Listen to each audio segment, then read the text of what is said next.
You are looking at Julian's pronunciation guide, where we look at how to pronounce better some of the most mispronounced words in the world, like this other curious word. But how do you say what you're looking for today?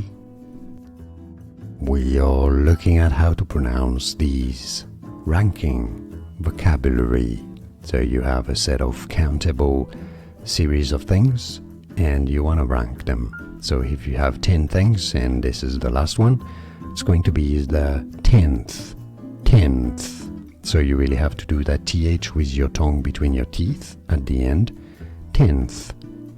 When you have 20 or 20, it's the 20th, or in American English they would say 20th or 20th.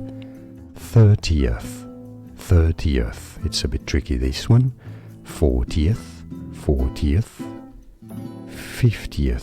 50th, for 50 of course.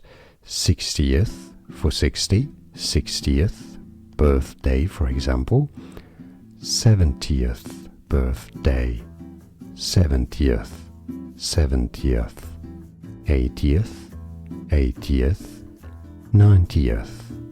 It's easy, right? You've got them all? Yeah, now you know. More videos for you here to learn more English pronunciations and how to say what's after 90th as well. Well, here you have it. Thanks for watching. Like this video if you found it useful. Appreciate the support. Here are more videos on how to pronounce more confusing words and names too many mispronounced. Like this video if you found it useful. Appreciate your support. I'll see you soon and thanks for watching.